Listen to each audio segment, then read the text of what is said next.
अस्सलाम वालेकुम। होप कि सारे अच्छे से होंगे घरों में, खुश होंगे घरों में। तो आज ह्यूमन फिजियोलॉजी का दूसरा लेक्चर मैंने आपके लिए लाया है और आज हम पढ़ने जा रहे हैं ह्यूमन डाइजेशन। ठीक है, तो कल थोड़ा बहुत इंट्रोडक्टरी लेक्चर मैंने लाया था, बहुत शॉर्ट वाला लेक्चर था, इंट्रोडक्टरी लेक्चर था अबाउट द ह्यूमन फिजियोलॉजी। तो आज हम स्टार्ट करेंगे human physiology with the human digestion. तो बिना किसी टाइम गवाए हम चले जाते हैं अपने टॉपिक की ओर, दैट इज ह्यूमन डाइजेशन। तो आज हम पढ़ने जा रहे हैं ह्यूमन फिजियोलॉजी में, आज हम पढ़ने जाएंगे human digestive system, human digestion.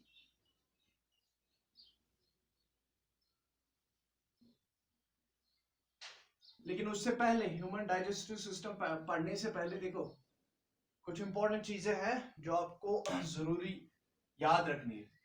The first thing is, देखो एक मैंने कल भी कहा था कि जो फूड होता है ना, फूड एक इंपॉर्टेंट रिक्वायरमेंट होती है एक सेल के लिए। एक लिविंग सेल को जिंदा रहने के लिए क्या रिक्वायरमेंट होती है?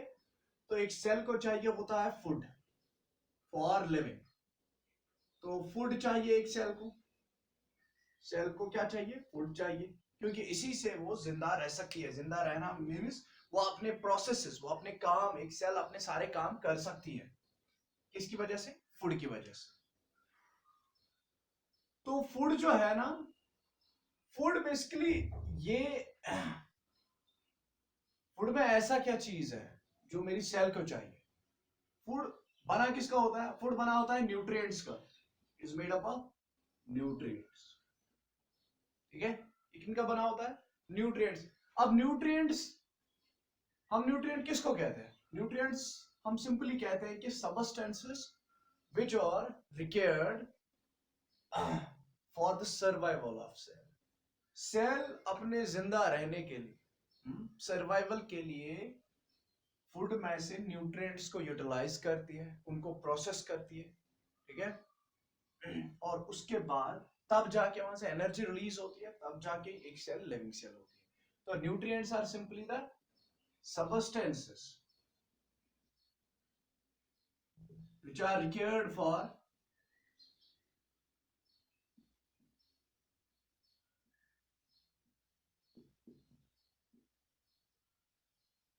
survival of the cell।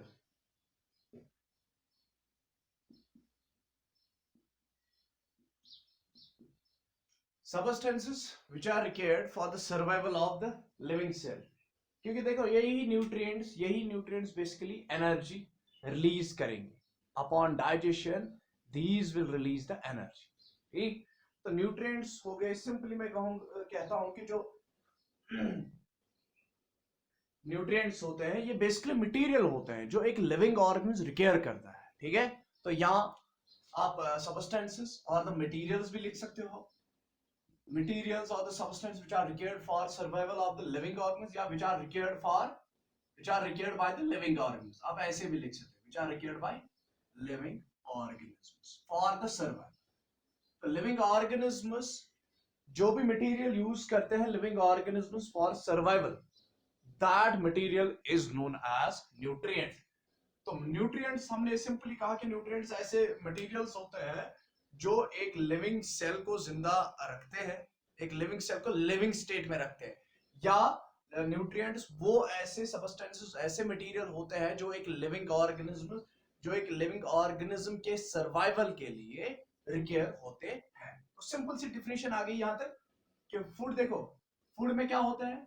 Food में न्यूट्रिएंट्स होते हैं। अब न्यूट्रिएंट्स क्या हो गए? दीज आर द सबस्टेंसेस और the materials which are required by living organism for the survival. तो यही वाली डेफिनेशन में न्यूट्रिएंट की यहां पर लिख देता हूं। तो हमने क्या लिखा? Food, food is required by the cell.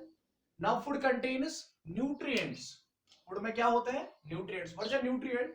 Materials required by living organisms for survival. ठीक है, for survival means for living, that is known as a nutrient. अब देखो इन न्यूट्रिएंट्स को लेना, दैट मीन्स फूड को लेना, फूड को लेना, उसको प्रोसेस करना, हाँ, उसके बाकी चीज, उसकी डाइजेशन करना, बाकी प्रोसेसेस जो इसमें होते हैं। तो उस सारे प्रोसेस को हम क्या कहते हैं? उस सारी चीज को हम न्यूट्रिशन कहते हैं। देखो अगर फूड आ गया, फूड में क्या होता है, न्यूट्रिएंट्स होते हैं, और इस फूड को इनटेक करना, इसको प्रोसेस करना, ठीक है, इसको डाइजेस्ट, प्रोसेस मींस इसको इंजेस्ट करना, फिर इसको डाइजेस्ट करना, फिर इसको फिर इसमें न्यूट्रिएंट्स को एब्जॉर्ब करना, फिर जो अनडाइजेस्टेड मटेरियल रहेगा उसको इजेक्ट कर देना। तो those whole processes are concern with the nutrition. सारे किससे रिलेटेड है, न्यूट्रिशन से। तो न्यूट्रिशन में कहूंगा सिंपली न्यूट्रिशन एक ब्रांच है, सिंपली एक साइंस की ब्रांच है जिसमें हम क्या करते हैं, जो रिलेटेड है एक तो इनटेक ऑफ फूड करना, उसके बाद the processes which are associated with the processing of that food. तो न्यूट्रिशन मैं यहां पर लिखूंगा, न्यूट्रिशन होता क्या है। तो न्यूट्रिशन इज सिंपली, अगर मैं यहां पर लिखूंगा nutrition,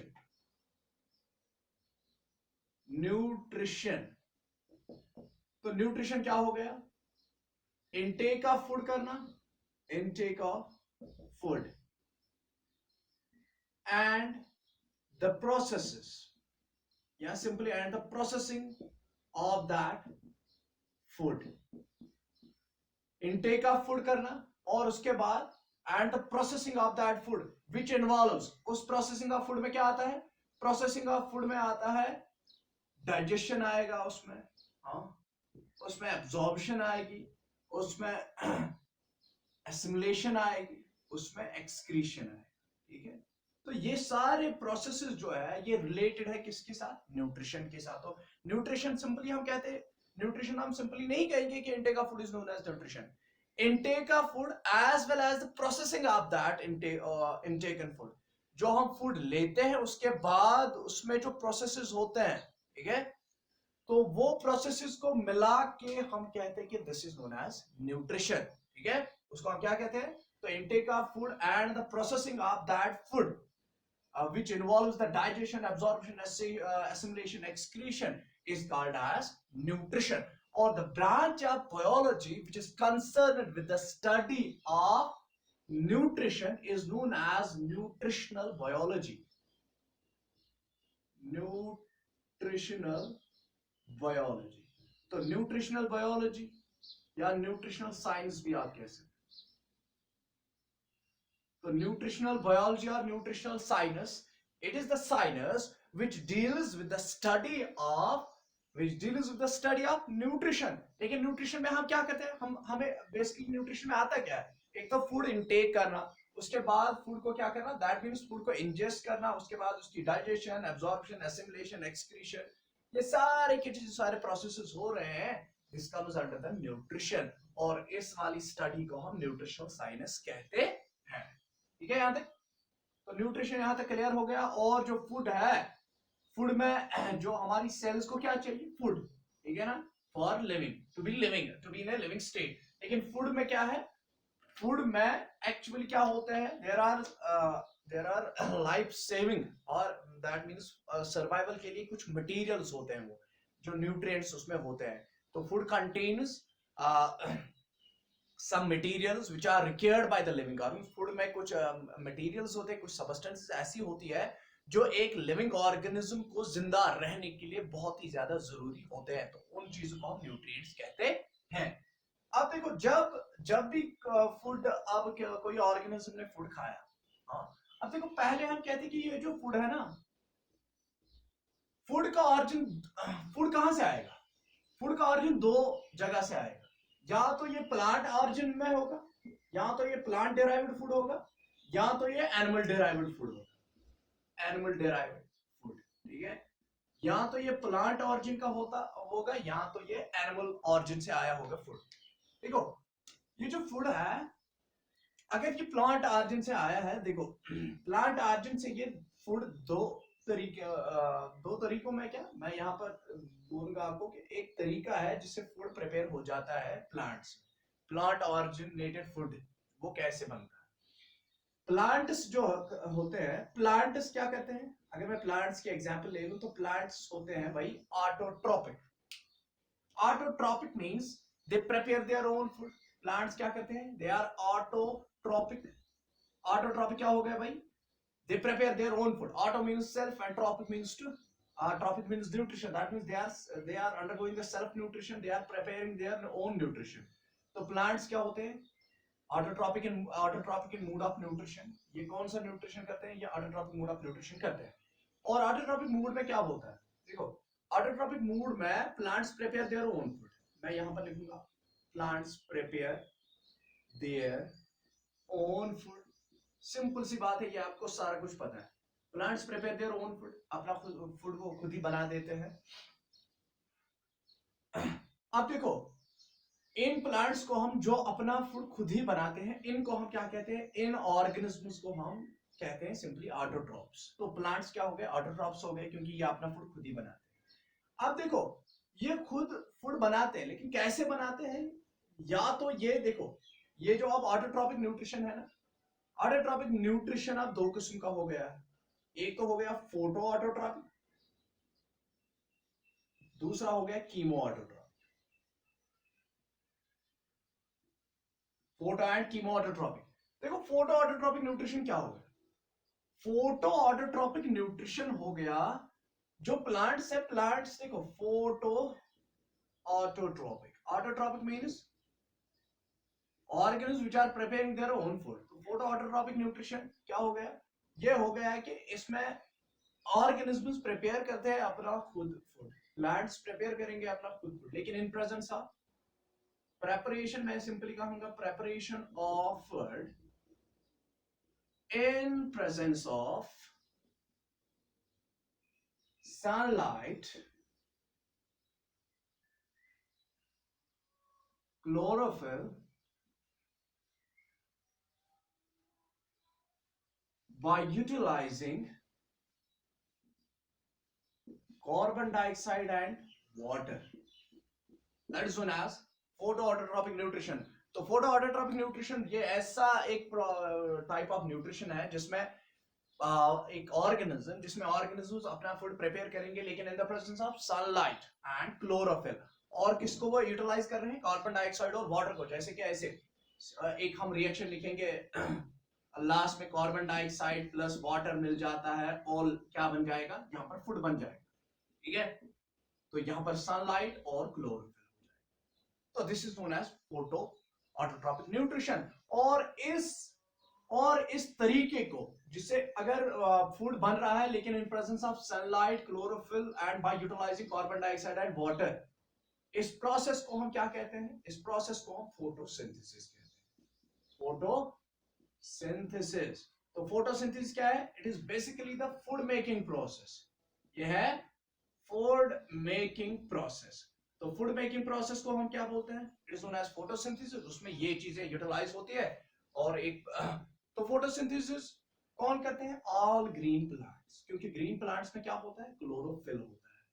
all green plants photosynthesis करते हैं. That means they undergo the photoautotrophic nutrition, all green plants. और इसमें एक एग्जांपल है, प्रोटोजोआ की एग्जांपल है, दैट इज इग्लिना. इग्लिना भी क्या है? ये एक एनिमल है, यूकेरियोटिक एनिमल है ये. ये प्रोटोजोन्स में आता है, जिसको हम इग्लिना कहते हैं. लेकिन इसके पास भी क्या होता है? इसके पास भी ड्यूअल मूड होता है.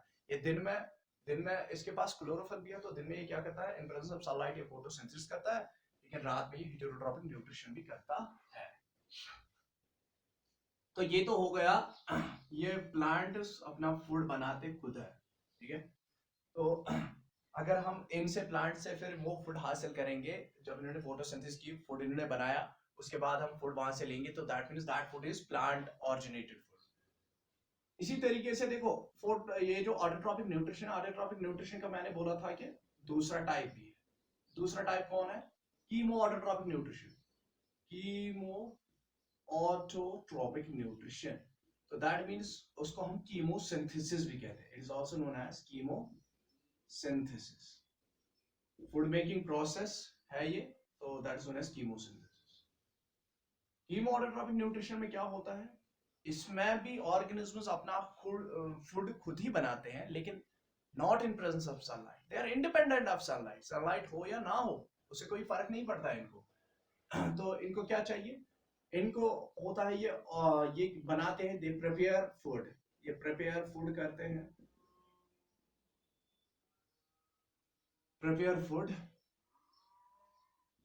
in presence of chemical energy, in presence of chemical energy. तो ये यूटिलाइज करते हैं chemical energy, ठीक है. they prepare food in presence of chemical energy. They are independent of the light. इनको लाइट वाइट से कोई वास्ता नहीं है, तो इसीलिए हम इनको कहते हैं कीमोसिंथेसिस. इस प्रोसेस को हम, इस फूड अगर प्रिपेयर फूड हो रहा है in presence of chemical energy, तो इस वाले प्रोसेस को मैं कहूंगा chemosynthesis. Food is prepared in presence of chemical energy, that is known as chemosynthesis. और ये कीमोसिंथेसिस जो है, ये जो टाइप है ना, इस फूड ऑटोट्रॉपिक, ये ऑटोट्रॉपिक न्यूट्रिशन का, कीमो ऑटोट्रॉपिक न्यूट्रिशन, इसका कंसेप्ट पहले डिस्कवर किसने किया? वाज कैवलिन. कैवालीन कैवानॉग. तो this was a lady scientist in the university of California, जिसने कहा था कि जो सल्फर बैक्टीरिया है, देयर आर सम ऑर्गेनिजम्स जो इनऑर्गेनिक मटेरियल यूज करते हैं, उसको कन्वर्ट करते हैं इनटू द फूड. तो दैट वाज सल्फर बैक्टीरिया. तो इसने सल्फर बैक्टीरिया कहा था कि सल्फर बैक्टीरिया ऐसे ऑर्गेनिजम्स है जो फूड बनाते हैं फ्रॉम इनऑर्गेनिक मटेरियल्स, वो फूड बनाते हैं. जैसे कि सल्फर बैक्टीरिया क्या करता है, ये हाइड्रोजन सल्फाइड को ब्रेक करता है और उसको कन्वर्ट करता है इनटू फूड, ठीक है. तो one of the example of the chemosynthesis is जो ट्यूब वर्म्स हम देखते हैं, ट्यूब वर्म्स जो हाइड्रोथर्मल वेंट्स में ट्यूब वर्म्स पाई जाती है, ऐसे ट्यूब वर्म्स पाई जाती है, वो they are tube worms. इनमें small pores होते हैं, और इन ट्यूब वर्म्स में एक्चुअली क्या होता है, इन ट्यूब वर्म्स में एक्चुअली सल्फर बैक्टीरिया होता है जो हाइड्रोजन सल्फाइड को ब्रेक करता है और वहां से फूड क्रिएट करता है और ये ग्रो हो जाते हैं. तो ये तो हो गया कि प्लांट ऑरिजिनेटेड फूड हम किसको कहते हैं, या यहाँ से chemical originated food by chemosynthesis mechanism से कैसे बनता है. तो दूसरा हो गया एनिमल ऑरिजिनेटेड फूड. अगर हम एनिमल की बॉडी से फूड हासिल करें, ठीक है, for example flesh of an animal, तो that is animal originated food, उसको हम एनिमल ऑरिजिनेटेड फूड कहते हैं. तो एनिमल्स जो होते हैं मोस्टली, देखो प्लांट्स, ऑल ग्रीन प्लांट्स क्या होते हैं, all green plants they contain the chlorophyll and they are undergoing the photoautotrophic nutrition. और कुछ बैक्टीरिया होते हैं जो ऑटोट्रॉपिक न्यूट्रिशन करते हैं, लेकिन वो क्या करते हैं, वो इंडिपेंडेंट ऑफ लाइट होते हैं, उनको लाइट की कोई जरूरत नहीं होती है, वो केमिकल एनर्जी यूज करते हैं. तो जिसमें एग्जांपल मैंने आपको बोली सल्फर बैक्टीरिया, तो उस वाली प्रोसेस को हम कीमोसिंथेसिस कहते हैं और उस न्यूट्रिशन को हम कीमोऑटोट्रॉपिक न्यूट्रिशन कहते हैं. तो एनिमल्स जो होते हैं, एनिमल्स होते हैं heterotrophic. They are dependent on heterotrophic means they are dependent on autotrophs. तो ये डिपेंडेंट किस पर होते हैं, dependent on autotrophs for food. किसके लिए, फॉर फूड के लिए. ये फूड के लिए ऑटोट्रॉप्स पर डिपेंडेंट होते हैं. ये तो हो गया. अब देखो हेटेरोट्रॉपिक न्यूट्रिशन भी हमने डिवाइड किया है किसमें, एक तो होलोजोइक है, होलोजोइक, फिर हमने कहा है सैप्रोजोइक,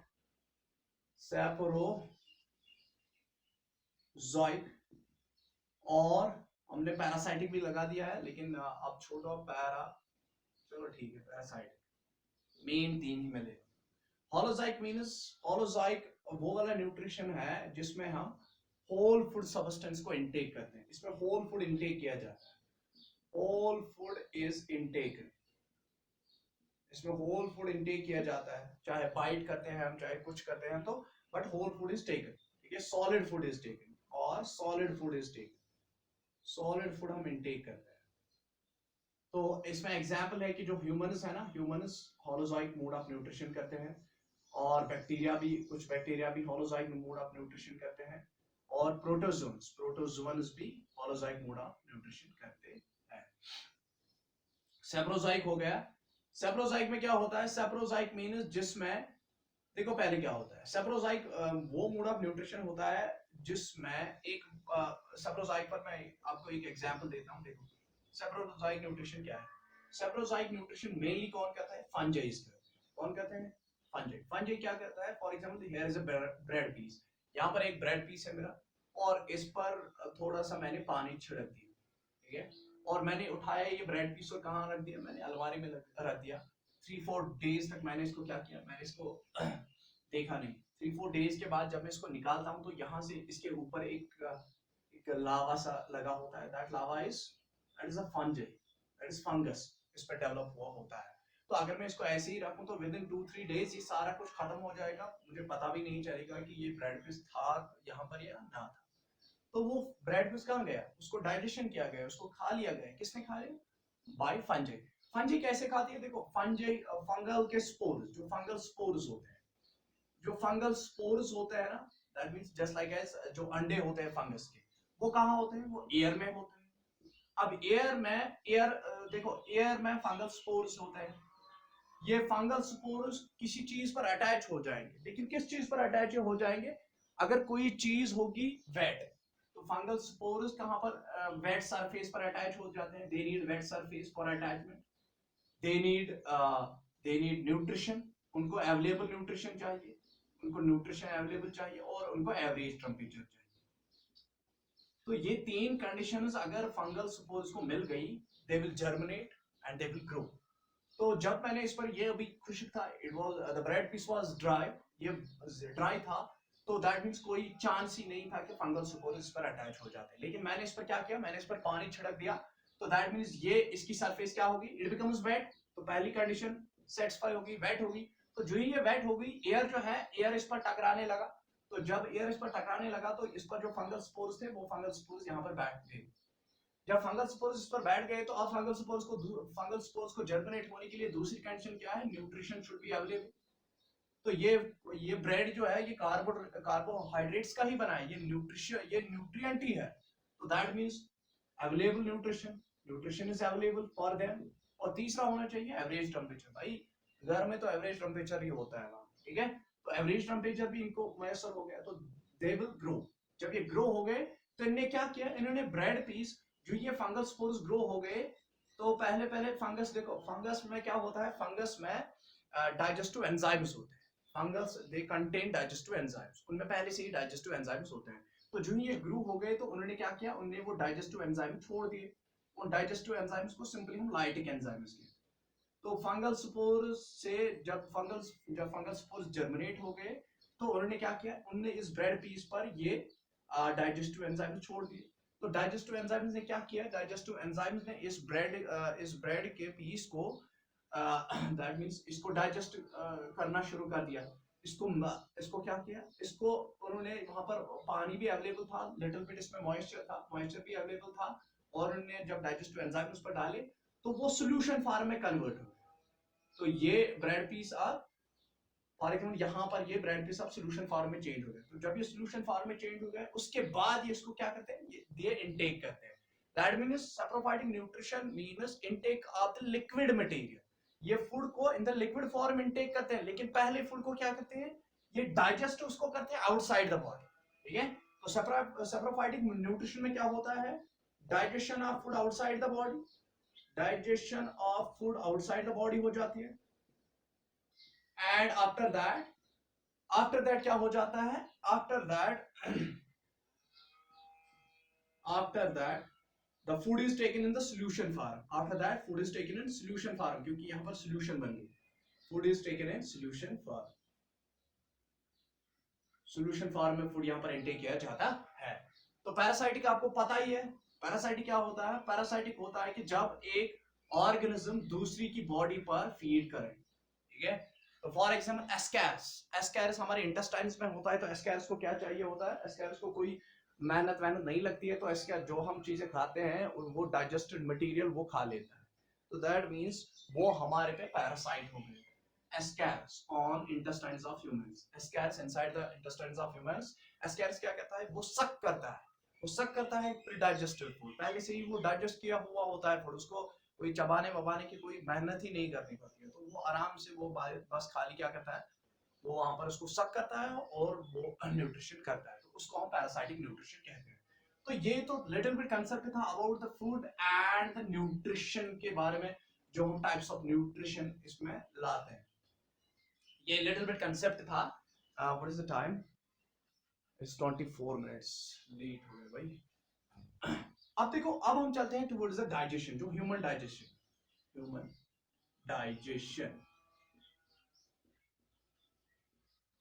ह्यूमन डाइजेशन जो है, बेसिकली ह्यूमन डाइजेस्टिव सिस्टम हम लिखेंगे यहाँ पर, उसके बाद ह्यूमन डाइजेशन। ठीक, अब ह्यूमंस क्या करते हैं, दे विल ईट फूड।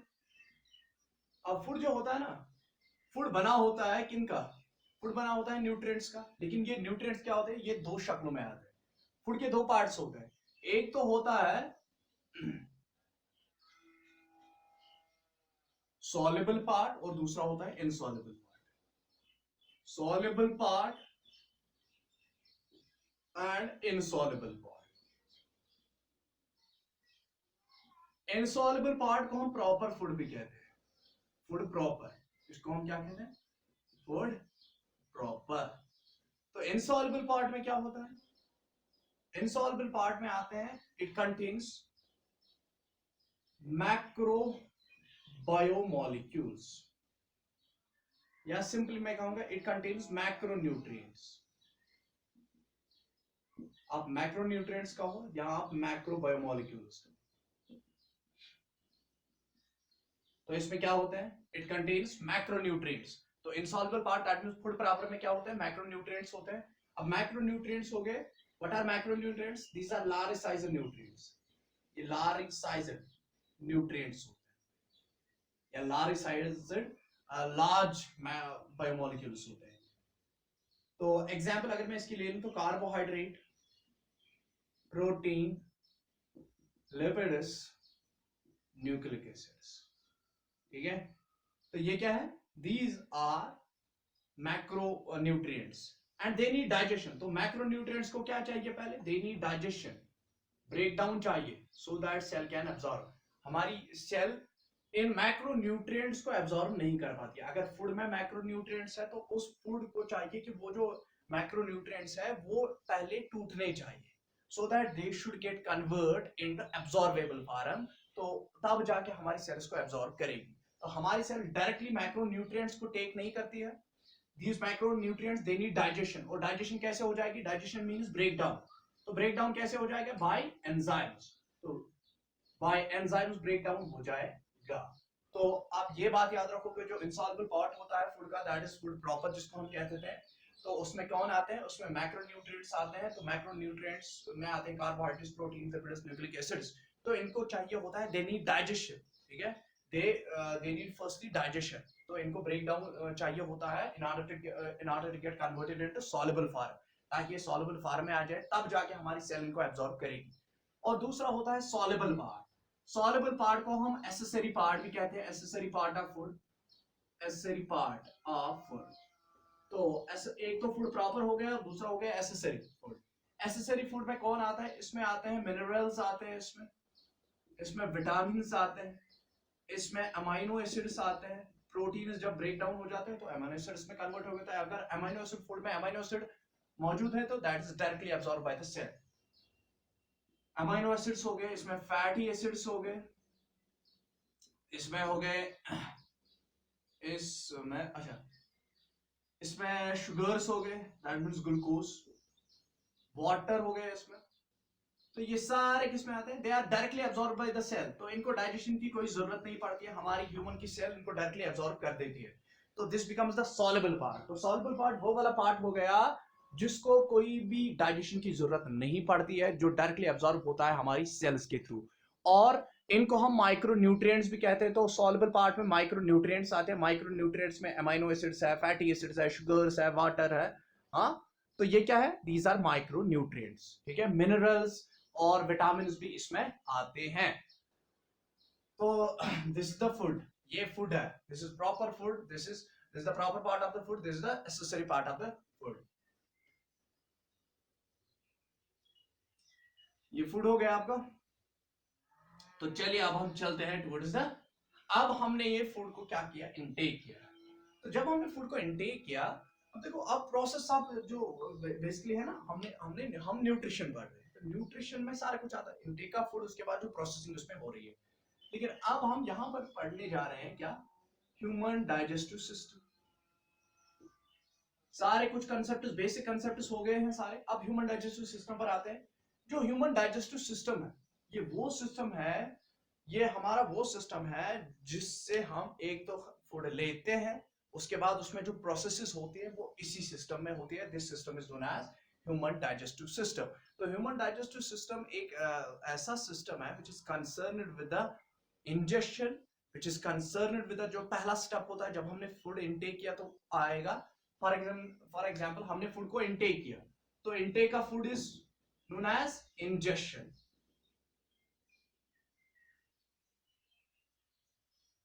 तो इंजेक्शन होगी पहले, injection means intake of food. तो यहां पर क्या हो गया, पहले ही हम फूड, एक ह्यूमन फूड लेता है तो हमारा ह्यूमन डाइजेस्टिव सिस्टम में पहले क्या हो जाएगा, इंजेक्शन ऑफ फूड हो जाएगी। उसके बाद जब वो फूड हमारे माउथ में पहुंच गया, उसके बाद क्या हो जाएगी, उसकी डाइजेशन हो जाएगी।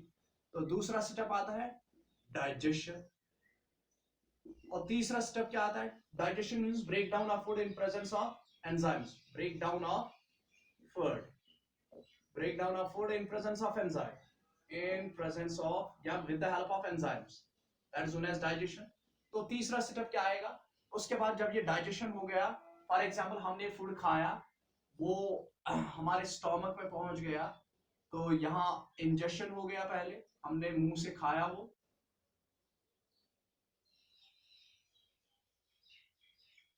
हमने खाया, दैट मींस इंजेक्शन किया। उसके बाद उसमें क्या होगी, उसके बाद उस फूड की डाइजेशन हो गई। उसके बाद जब फूड डाइजेस्ट होके उसके बाद इंटेस्टाइन में क्या हो गया, वो एब्जॉर्ब हो गया, एब्जॉर्ब बाय द सेल्स। तो एब्जॉर्प्शन हो गई, एब्जॉर्प्शन, ठीक है, दैट मींस फूड में जो न्यूट्रिएंट्स है वो एब्जॉर्ब हो गए। एब्जॉर्प्शन के बाद कहां चला जाएगा ये, उसके बाद एसिमिलेशन हो जाएगी, दैट मींस उसके बाद ये ब्लड में चला जाएगा, ठीक है, ब्लड। तो ब्लड से जाके फिर कहां चला जाएगा, ब्लड से जाके फिर डिफरेंट सेल्स वेल्स में चला जाएगा, और यहाँ पर जो excretory waste material, undigested waste material रहेगा, तो that will be ejected out.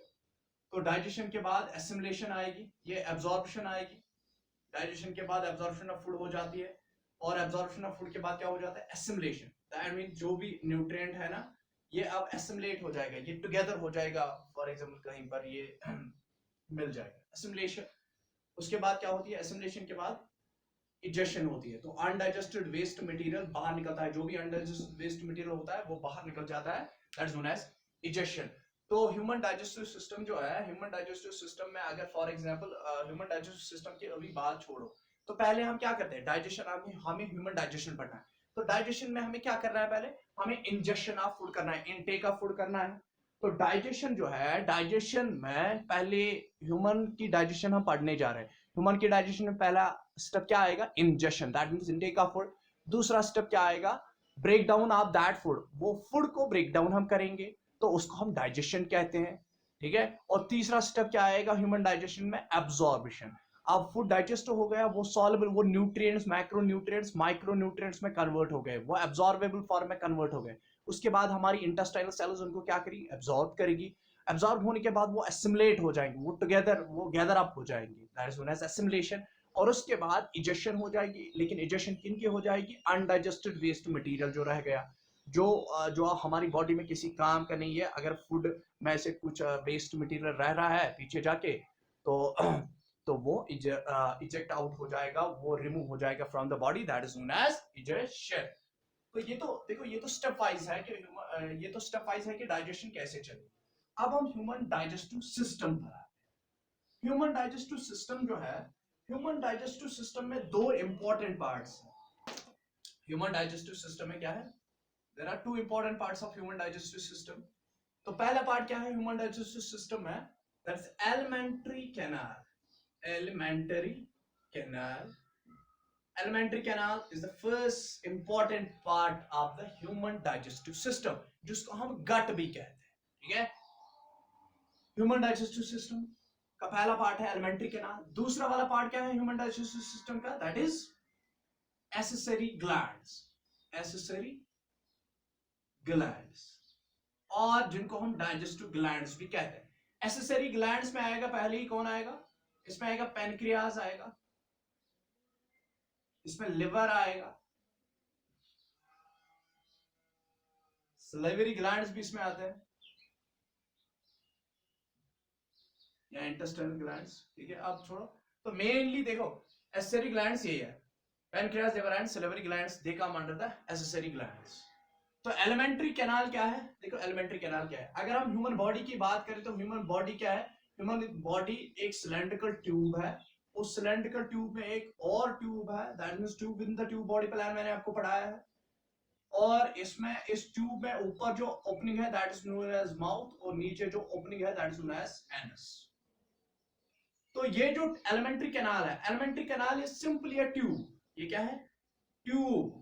लगभग 8 to 9 मीटर्स का ट्यूब होता है ये, 8 मीटर्स का ट्यूब है ये tube approximately 8 metres in the length होता है ये alimentary canal. It's a tube which starts from the mouth, tube starting from mouth and ending at anus, that is known as elementary canal। उसको हम क्या कहते हैं? elementary canal कहते हैं, ठीक है। एसेसरी ग्लैंड्स तो आपको पता ही है, फॉर एग्जांपल इस एलिमेंट्री कैनाल के यहाँ पर फॉर एग्जांपल लिवर है, यहाँ पर पैनक्रियाज है, तो ग्लैंड्स इसकी साइड साइड में आते हैं, जो रोल किसमें करते हैं? डाइजेशन में रोल प्ले करते हैं। तो एलिमेंट्री कैनाल होगी एक, what is elementary canal? Alimentary canal is simply a long muscular tube. ये क्या है? सिंपली ये लॉन्ग मस्कुलर ट्यूब है जो लगभग 8 मीटर से लेंथ होता है, ठीक है, और इसमें 2 ओपनिंग्स होती है, माउथ एंड एनस। तो this long muscular tube starting from mouth and ending at anus is known as alimentary canal. इसको हम एलिमेंट्री कैनाल कहते हैं। और एसेसरी ग्लैंड्स आपने देखे कि एसेसरी ग्लैंड्स होते हैं ये, और इनका फिर रोल क्या है, कहां पर ये क्या फंक्शन करते हैं, वो आगे जाके हमें पता चलेगा। अब एलिमेंट्री कैनाल जो है ना, तो देखो मैं यहां पर एक एलिमेंट्री कैनाल बना देता हूं, किसकी? हम ह्यूमन डाइजेस्टिव सिस्टम बनाएंगे, तो ह्यूमंस की यहां पर डाइजेस्टिव सिस्टम में बना रहा हूं। फिगर इंपॉर्टेंट है क्योंकि फिगर से ही सारा हम यहां पर पढ़ने जा रहे हैं।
This is trachea.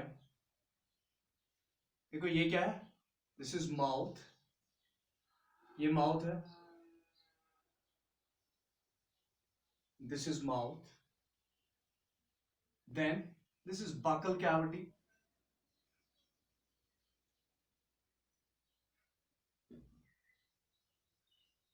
ये तो आपको पता ही है, दीज आर नॉस्ट्रल्स, और ये नेजल कैविटी निकल रही है, और फिर इंटरनल नॉस्ट्रल्स ये हो गए, यहाँ पर नेजोफेरिंक्स हो गया, तो दिस इज फेरिंक्स,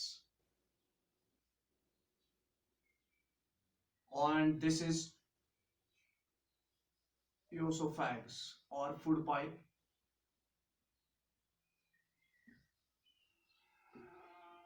और ये फूड पाइप किससे मिलती है? फिर it will move straight here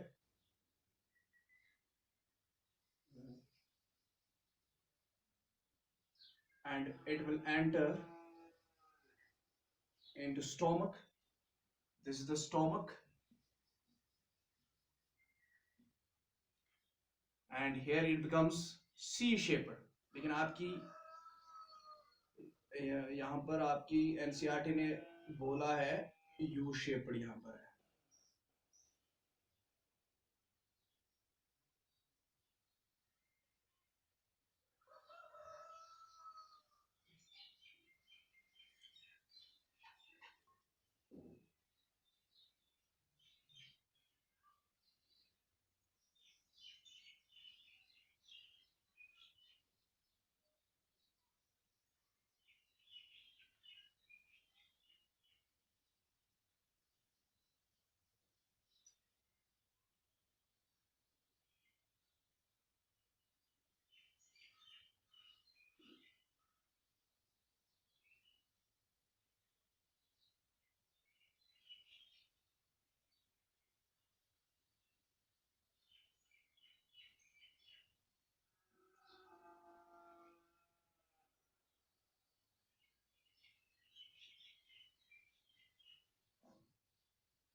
अब मैं यहाँ पर जगह नहीं, तो अब इसको मैं एंड यहाँ पर ही कर दूंगा।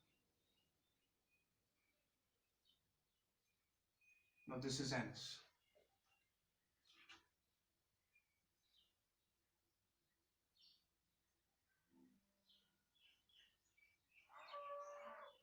These are large intestines.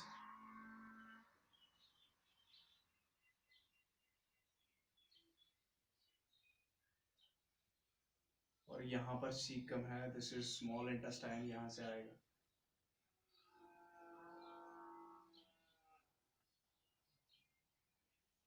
These are small intestines here. ठीक है, अब देखो, this is the complete alimentary canal. I hope everybody is getting this. Now it should be like this.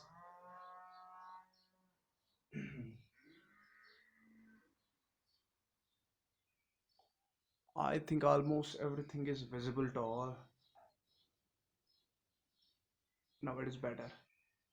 ठीक है, अब देखो, this is esophagus, this is stomach, this is small intestine, this is known as duodenum. Duodenum, the first part of small intestine है duodenum. Now these are the small intestines. यहाँ पर क्या है?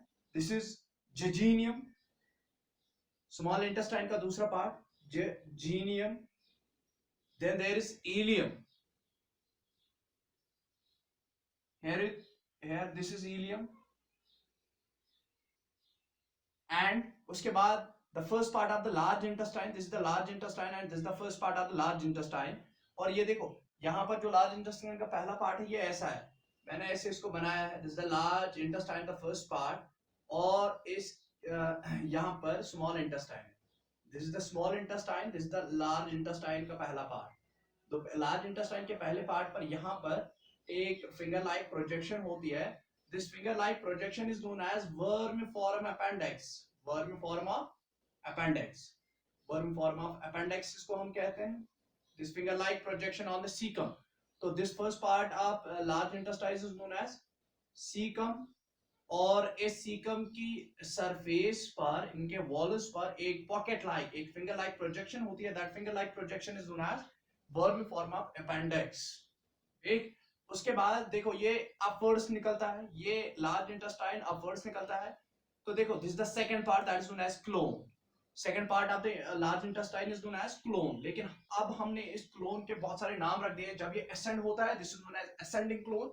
उसके बाद ये हॉरिजॉन्टल चलता है, this is known as transverse colon. उसके बाद ये क्या करता है, उसके बाद ये यहाँ पर डाउनवर्ड्स निकलता है, this is known as downwards colon. Descending colon जो हम इसको कहते हैं. उसके बाद ये एस शेपर्ड निकलता है, तो उसके बाद उसको हम, this S shaped curve is known as sigmoid colon. It is known as sigmoid. तो सिग्मॉइड क्लोन. तो this is descending colon, descending colon. This is transverse colon जो हॉरिजॉन्टल चलता है, ट्रांसवर्स क्लोन.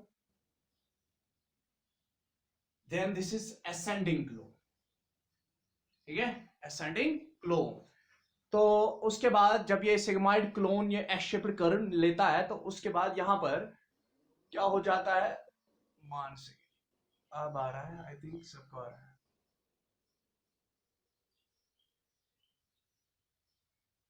थोड़ा सा इसको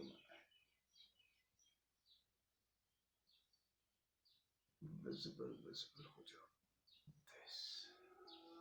चलो जी, फॉर्म ऑफ अपेंडिक्स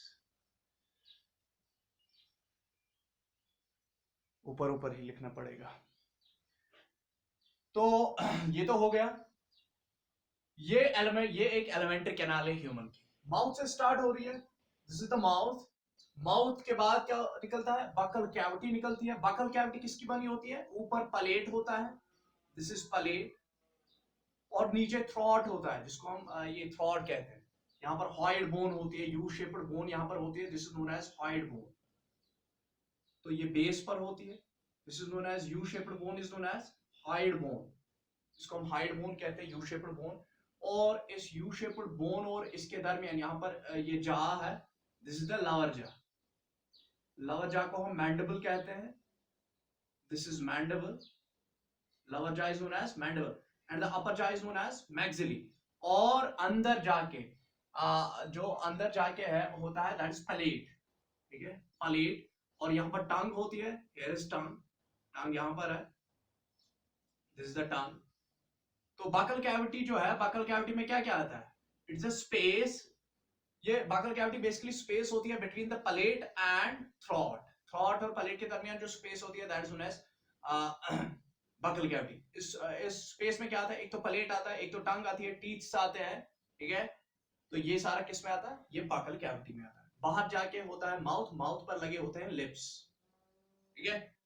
उसके बाद यहां पर है क्या, फायरिंग्स। फायरिंग्स क्या होता है, ये एक मस्कुलर ट्यूब भी होता है, बहुत ही शॉर्ट ट्यूब होता है ये फायरिंग्स। फायरिंग्स के 3 पार्ट होते हैं, इट इज नासोफेरिंक्स, पहला वाला पार्ट इसका होता है नासोफेरिंक्स। नासोफेरिंक्स इसीलिए हम इसको कहते हैं क्योंकि यहाँ पर इंटरनल नॉस्ट्रल्स ओपन अप होते हैं। उसके बाद होता है the second part is known as oropharynx, क्योंकि यहाँ पर ऑरल कैविटी, ये जो बकल कैविटी है ओपन हो जाती है यहाँ पर, तो इसको हम ऑरोफेरिंक्स कहते हैं। उसके बाद तीसरा होता है लायरेंजियोफायरिंक्स, जहां पर वॉइस बॉक्स भी होता है। तो for example this is here is voice box, तो दिस इज नोन एज लायरेंजियोफायरिंक्स, ठीक है। तो 3 पार्ट होते हैं फायरिंग्स के, नासोफेरिंक्स, ऑरोफेरिंक्स एंड लायरेंजियोफेरिंक्स। तो चलिए अब हम चलते हैं एक एक पार्ट पर। तो माउथ पर ही हम पहले चलते हैं।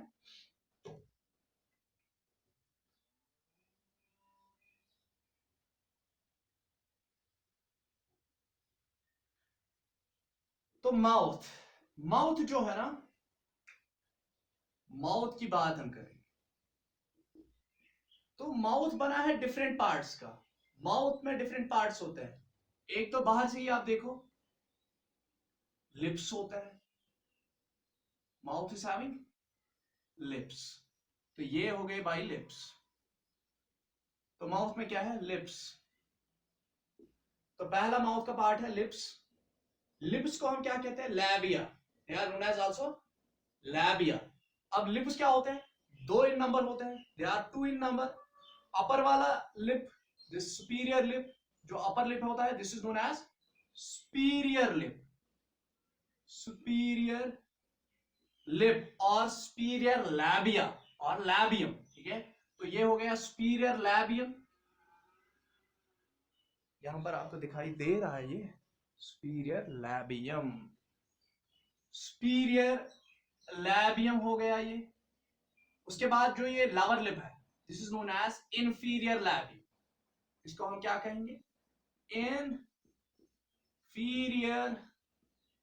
लैबियम, ठीक है। तो लिप्स होते हैं 2 in number, superior and inferior labium. और इनकी फंक्शन क्या होती है, इनकी फंक्शन होती है they act as leads.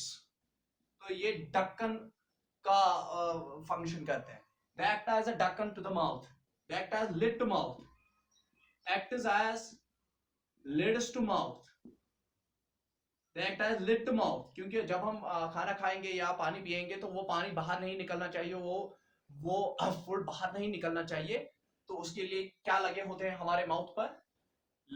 Lips. तो लिप्स किस में मदद करते हैं? They act as lids to the mouth. Simple सी फंक्शन है, they act as lids to the mouth. बहुत सारी फंक्शंस है लिप्स की। अगर मैं यहाँ पर लिप्स की फंक्शंस पढ़ाने बैठूं तो एक क्लास लिप्स पर ही मैं लूंगा, ठीक है? क्योंकि देखो, लिप्स आर फर्टिलिटी इंडिकेटर्स।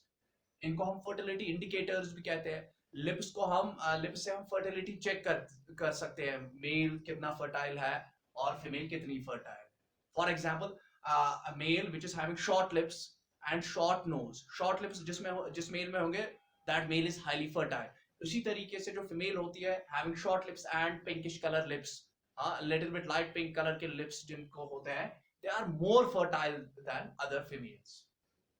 और ये जो लिप्स होते हैं, they act as arousal organ, sex arousal organs. क्योंकि देखो, सेक्स एरोसल ऑर्गन्स वो ऑर्गन्स हो गए जिससे सेक्स ड्राइव होती है, जिससे सेक्स अर्जिनेस पैदा होती है।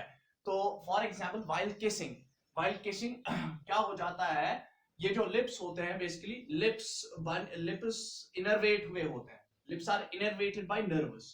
तो इसमें क्या होती है? प्रेजेंस ऑफ नर्व्स होती है। इसमें ट्रिगमिनल नर्व एक होती है जो यहां से आती है, कार्नियल नर्व है ये, तो जिसको हम ट्रिगमिनल नर्व कहते हैं, ट्रिगमिनल नर्व। तो इसमें एक नर्व होती है, दैट्स ट्रिगमिनल नर्व। वो ट्रिगमिनल नर्व के एंड्स यहां पर होते हैं। उस टर्मिनल नर्व जो है, फॉर एग्जांपल, उसके एंड्स लिप्स की सरफेस पर होते हैं। तो they act as the receptors, वो एक्ट करते हैं एज रिसेप्टर्स। और ये कौन से रिसेप्टर्स होते हैं? They are touch receptors, they are pressure receptors. अगर इस पर प्रेशर आ गया, इस पर टच हो गया, तो दे गेट स्टिमुलेटेड, ठीक है? तो वो नर्व स्टिमुलेट हो जाती है, वो सेंट्रल नर्वस सिस्टम को इंफॉर्मेशन ले जाएगी। तो उसी तरीके से फिर क्या हो जाता है? उसी तरीके से फिर हार्मोन सेक्रेट हो जाते हैं। तो वाइल किसिंग क्या हो जाता है? वाइल किसिंग जब इन पर जब इनको टच मिल गया, जब इन पर प्रेशर एक्सर्ट हो गया, इन लिप्स के जो ये नर्व रिसेप्टर्स है उन पर जब प्रेशर एक्सर्ट हो गया, तो उससे वो स्टिमुलेट हो जाता है। They take the information to the central nervous system, और central nervous system वहां से क्या करता है? gonadotropin releasing hormones, जो टेस्टोस्टेरोन है, बाकी चीजें FSH, वो सेक्रेट करने लगता है। तो जिससे क्या होती है? जिससे सेक्स ओरिजिनस आ जाती है। तो इसीलिए हम इनको कहते हैं they are sex arousal organs also. और ये जो लिप्स होते हैं, लिप्स देखो, लिप्स का स्किन और हमारे फेस का स्किन बहुत ही टोटली डिफरेंट होता है। हमारे फेस का स्किन होता है 5 लेयर्ड और कैरेटिनाइज्ड होता है। इस पर हमारे स्किन पर होती है फैशियल स्किन जो होता है, उस फैशियल स्किन पर ऊपर कैरेटिनाइजेशन होती है, कैरेटिनाइज्ड स्किन होता है। दैट मींस 5 लेयर्ड स्किन हमारा होता है फेस का स्किन। तो वो ऑल टुगेदर डिफरेंट होता है from the skin of the lips. जो लिप्स का स्किन होता है, लिप्स का स्किन लगभग 2 to 3 लेयर्ड होता है। 2 to 3 लेयर्ड स्किन इनमें होता है, और बहुत ही ज्यादा थिन होता है, क्योंकि 2 to 3 लेयर्ड है, तो थिन वाला स्किन है इनका। इसीलिए और देखो, एक तो थिन लेयर्ड होता है, और ऊपर से इस लिप में क्या होती है? It is having large vascularity. इसमें ब्लड कैपिलरीज बहुत ज्यादा होती है। Large number of blood capillaries run into the these labia, into the lips. तो जिसकी वजह से अगर हम क्या करेंगे, अगर हम ये तो एक तो स्किन क्या होता है इसका, ये बहुत ही थिन होता है। तो जब हम इस पर प्रेशर लगाते हैं, ऐसे करेंगे हम, if we block it, अगर हम लिप्स को ब्लॉक प्रेशर करेंगे, तो उसके बाद हम छोड़ते हैं उस प्रेशर को, तो उसके बाद लिप्स रेड इन कलर हो जाते हैं, because we are blocking the capillaries. हम इसके अंदर जो ब्लड कैपिलरीज हम उनको ब्लॉक कर रहे हैं। तो उसके बाद जब हम रिलीज करते हैं उनको, तो ब्लड कंप्लीटली वो रश निकलता है, ब्लड स्पीड से निकलता है, जिससे रेडनेस ऑफ लिप्स आ जाती है। और ये जो लिप्स होते हैं, these are indicators of the disease। For example, किसी को है फीवर, तो फीवर्स में क्या हो जाता है? Dryness of the lips dry up हो जाते हैं। ये जो हमारी टंग है वो ड्राई अप हो जाती है। That means they are also the indicators of disease, ठीक है? बहुत सारी चीजें हैं।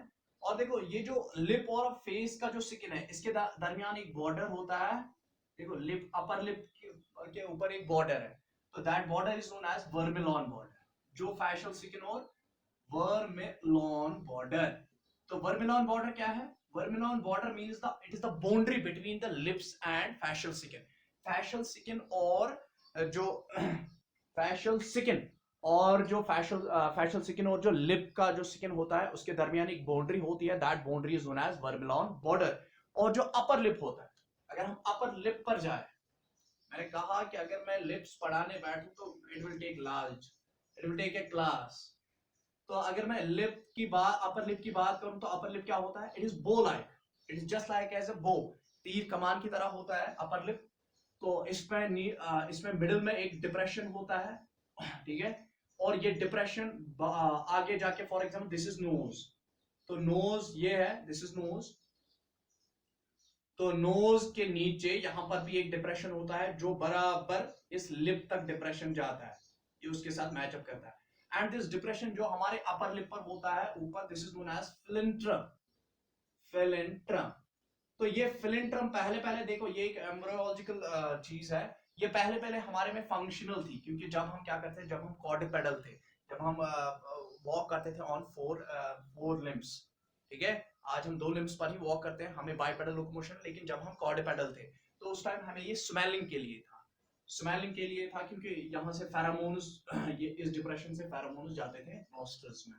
लेकिन ये फेलेंट्रम फंक्शनल किन में है? डॉग्स में ये फेलेंट्रम फंक्शनल है, हमें फेलेंट्रम फंक्शनल नहीं है। तो दिस इज बो लाइक। अगर हम लोअर लिप की बात करें तो lower lip is flat, it is flat.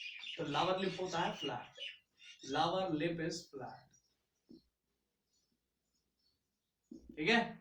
तो ये तो लिप्स हो गए। तो लिप्स एक तो मदद करते हैं, they act as lids to the mouth, ठीक है।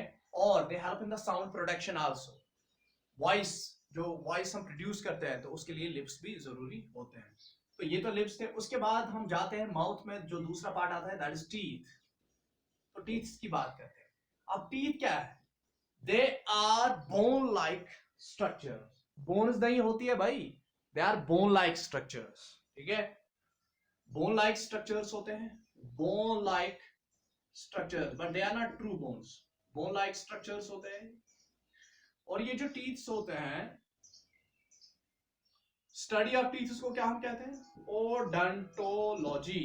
Odontology is known as study of teeths. तो अगर हम टीथ की बात करें, एक टिपिकल टीथ की बात मैं करता हूं यहां पर। अगर मैं ह्यूमन्स की पहले मैं ह्यूमन्स के टीथ्स की बात करूं, तो ह्यूमन्स में जो टीथ्स होते हैं, for example this is a teeth, this is a teeth of a human.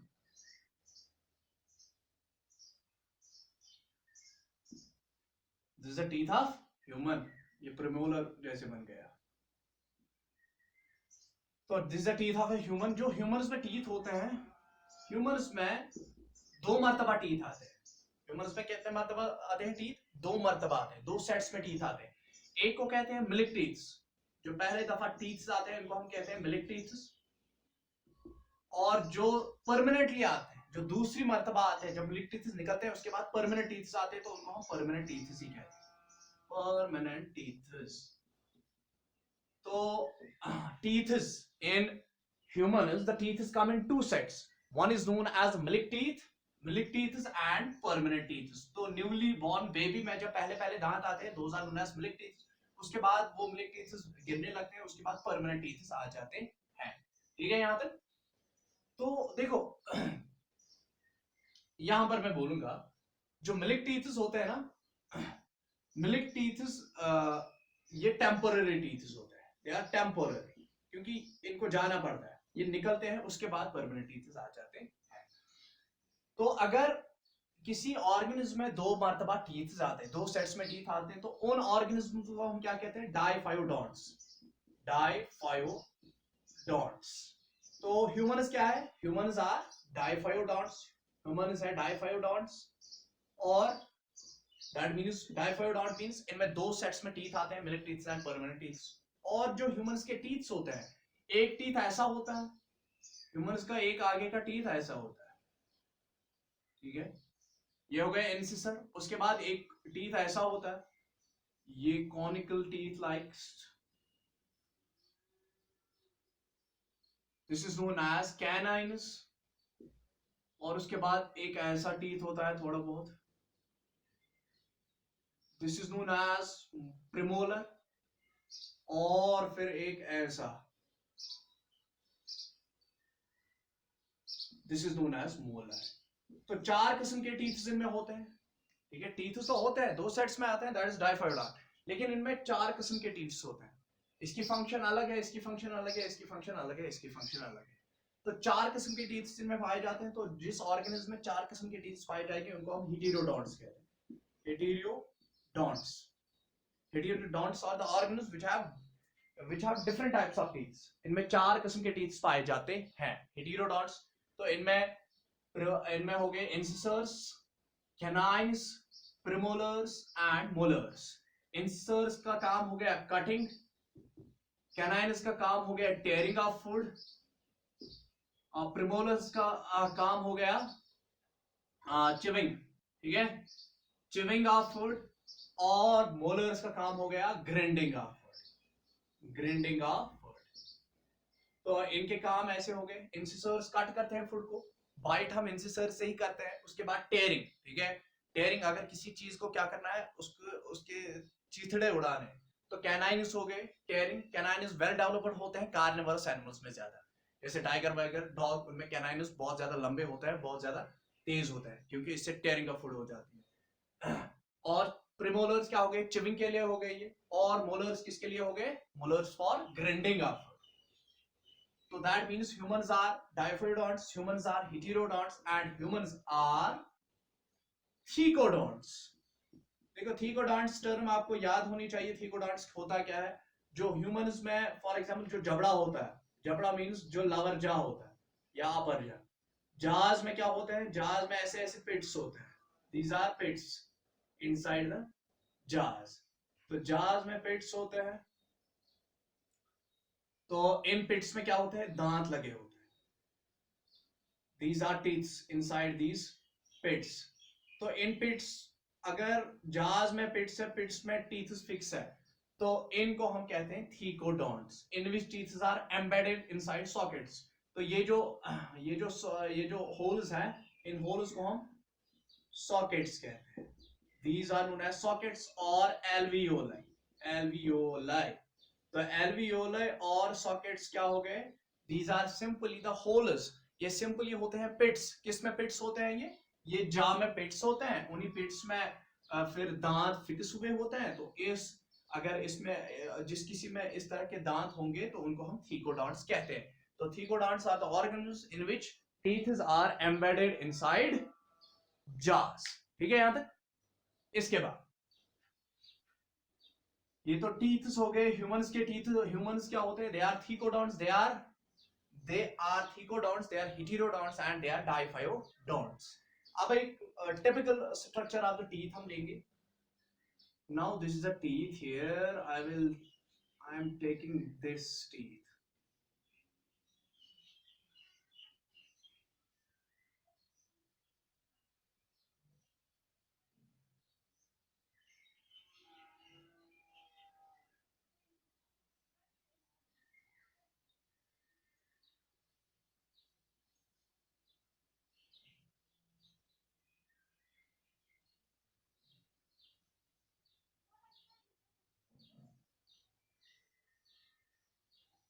No no no no no,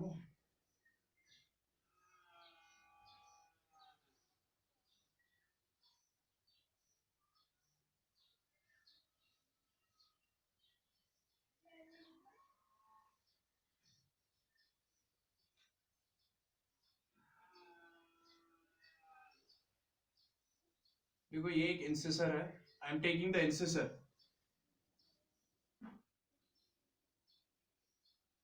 ये इंसिसर एक है,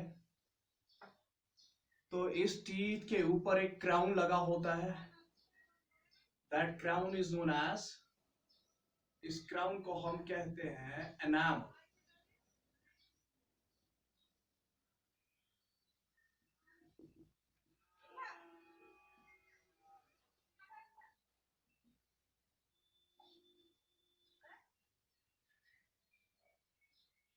और अंदर ये हो गया इसका हेड ऑफ टीथ। तो हेड ऑफ टीथ पर ये जो कवरिंग है, this is known as enamel. Enamel, hardest substance in our body is known as enamel. और इसके अंदर हो गई ये डेंटाइन। डेंटाइन, डेंटाइन बनी होती है कैल्शियम फॉस्फेट से and calcium salt, calcium salt और कैल्शियम फॉस्फेट से ही बनी है।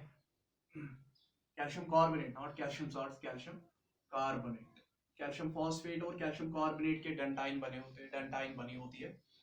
देन डेंटाइन के अंदर क्या होता है, डेंटाइन के अंदर एक कैविटी होती है, that cavity is known as pulp cavity, तो जिसमें नर्व्स होती है और जिसमें ब्लड वेसल्स होती है, ठीक है, और जिसमें सेल्स होती है, ओडोंटोब्लास्ट सेल्स।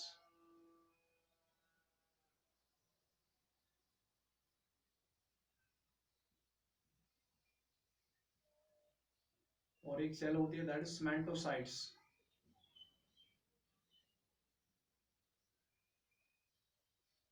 तो ये ब्लड कैपिलरीज हो गई, ये यहां से रोड से निकल जाएंगी यहाँ। तो नर्व्स भी यहाँ पर लगा देता हूं मैं।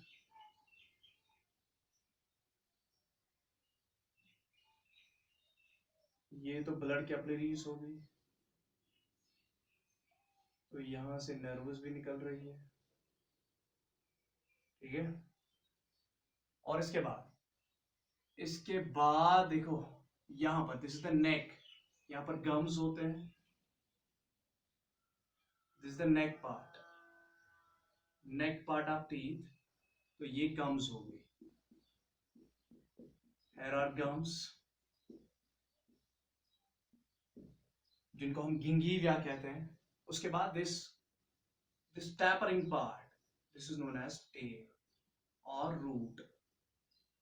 तो इस टैपरिंग पार्ट को क्या कहते हैं, रूट। तो जो टीथ होता है, ह्यूमन टीथ में तीन पार्ट्स होते हैं। हेड को हम क्राउन भी कहते हैं, ठीक है। हेड जो होता है it is crowned by enamel, head या क्राउन हम इसको कहते हैं। उसके बाद नेक होती है और उसके बाद रूट होता है। तो खाली एक ही पार्ट हमें नजर आता है टीथ का, अगर हम आंखों से देखेंगे, that is the crown part. और क्राउन किसका, ये जो क्राउन होता है, this the external outer part of the teeth, and the outer part of the teeth is made up of enamel. ये किसका बना होता है, जो क्राउन होता है, it is made up of enamel. Enamel hardest substance होती है हमारी बॉडी में, तो दैट इज व्हाई कि टीथ जल्दी डिके नहीं होते हैं, ये जल्दी खराब नहीं होते हैं, क्योंकि इनमें सबसे हार्डेस्ट सबस्टेंस प्रेजेंट होती है क्राउन, जो है इनामल, इनमें इनामल प्रेजेंट होती है। तो ये रेजिस्ट करती है एंजाइम्स को, ये डाइजेस्टिव एंजाइम्स को बहुत ज्यादा रेजिस्ट करती है, तो इजीली ये टीथ डिके नहीं होते। उसके बाद अंदर जाके क्या होती है, teeth forming substance. Teeth forming substance जो होती है that is dentine. Dentine teeth को बनाने के लिए एक सबस्टेंस होती है, ये किसकी बनी होती है, कैल्शियम फॉस्फेट की बनी होती है और कैल्शियम कार्बोनेट की बनी होती है। और ये जो डेंटाइन होता है व्हाइट कलर का होता है, ठीक है, डेंटाइन टीथ फॉर्मिंग सबस्टेंस। और ये डेंटाइन कहां से निकलता है, ये ओडेंटोब्लास्ट सेल से निकलता है, देखो दिस द पल्प कैविटी। ये अंदर क्या है, खाली जगह जो है टीथ के अंदर, this is known as pulp cavity. Pulp cavity में ये जो मैं लाइन कर रहा हूं, this is known as odontoblast, odontoblast cells. ये ओडेंटोब्लास्ट सेल्स हो गई, ठीक है। और यहां पर नर्व्स हो गई, ब्लड वेसल्स हो गई, ठीक है, नर्व्स एंड ब्लड वेसल्स, ये हो गई, ये पल्प कैविटी में। तो यहां पर ओडेंटोब्लास्ट सेल्स है, odontoblast sales are teeth forming sales. ये जो डेंटाइन है, टीथ फॉर्मिंग सेल्स हम किनको कहते हैं, ओडेंटोब्लास्ट में, टीथ फॉर्मिंग सेल्स। तो इन्हीं से यही teeth forming cells dentine secrete करती है। तो ओडेंटोब्लास्ट से क्या निकलता है, डेंटाइन, ठीक है, टीथ फॉर्मिंग सेल्स, जिनसे डेंटाइन निकलता है, जो कैल्शियम फॉस्फेट और कैल्शियम कार्बोनेट का बना। तो ब्लड वेसल्स हो गई पालप कैविटी में, इसीलिए अगर यहाँ से होल हो गया, अगर दांत में छेद हो गया, तो फिर यहाँ से कुछ पानी वानी या कुछ निकलता है, पालप कैविटी में जाता है वो, तो वहां पर नर्व्स होती है, वो एक्टिवेट हो जाती है और हमें सेंसेशन ऑफ पेन महसूस होती है। अब देखो गम्स किसको करते हैं cover, gums neck part of the teeth is covered by the gums, और जिनको हम गिंगियमिया कहते हैं। उसके बाद है रूट, और ये रूट किसमें होता है, the root is inside the socket. तो ये है सॉकेट, सॉकेट में रूट है, the root part of the teeth is inside the alveoli और इनसाइड द सॉकेट। एल्वियोले हम जाज पर जो पिट्स होते हैं उनको हम एल्वियोले कहते हैं, या इनको हम क्या कहते हैं, सॉकेट्स कहते हैं। तो सॉकेट्स में ये एम्बेड हुआ होता है ये रूट। और यहाँ पर देखो, यहाँ पर इस सॉकेट में इस खाली जगह जो अंदर होती है, फॉर एग्जाम्पल हेयर अगर मैं यहाँ पर लिख दूं, जो जाज में जो ये पिट्स होते हैं, ये जाग का पिट है, उस पिट में यहां से एक मेम्ब्रेन होती है, that's known as periodontal membrane. Periodontal membrane होती है यहाँ पर, this is known as periodontal membrane. Periodontal membrane pits में होती है। तो यहाँ पर रूट आ गया, रूट इसमें आ गया, रूट ऑफ द टीथ, ठीक है, और ये ऊपर टीथ है, ठीक है। अब देखो यहां पर एक फाइबर होता है, that fibre is known as Sharpey fibre. यहां पर एक फाइबर निकलता है तो उसको हम शार्पी फाइबर कहते हैं, जो शायद शार्पी फाइबर बंध जाता है इस रूट के इर्द गिर्द और इसको बांध देता है, ठीक है। तो उन फाइबर्स को हम शार्पी फाइबर्स कहते हैं। तो शार्पी फाइबर्स इंटरनेटवर्क कर देता है, ये ऐसे वैसे इसके इर्द गिर्द कर देता है, इसको बाइंड कर देता है। और शार्पी फाइबर जब इसके इर्द गिर्द घूम जाते हैं, किसके इर्द गिर्द, इस रूट के इर्द गिर्द घूम जाते हैं, तो ये ऐसा एक स्ट्रक्चर बना है, they form a network, sharpy fibre. और उस नेटवर्क में क्या रहता है, शार्पी फाइबर्स के दरमियान कुछ गैप्स क्रिएट हो जाती है। उन गैप्स में एक सीमेंटिंग मटेरियल ये हो जाता है वहां पर डिपॉजिट। उस सीमेंट मटेरियल को हम सीमेंट लाइक मटेरियल जो होता है, वो सीमेंट लाइक मटेरियल कहां से आता है, फ्रॉम द सेल्स सीमेंटोसाइट्स। सीमेंटोसाइट्स सेल्स होती है, यहाँ पल्प कैविटी में भी होती है और यहाँ पर भी होती है सेल्स, जिनको हम सीमेंटोसाइट्स कहते हैं। सीमेंटोसाइट्स से सीमेंट लाइक मटेरियल आता है और वो cement like material between the sharpy fibres वो क्या हो जाता है, डिपॉजिट हो जाता है, जिससे ये टीथ क्या हो जाता है, फिक्स हो जाता है किसमें, इस सॉकेट में, ठीक है। याद है, I think it is 1 hour and 11 minutes। अभी तक आज हम इतना ही पढ़ेंगे, तो इससे आगे कल हम पढ़ेंगे।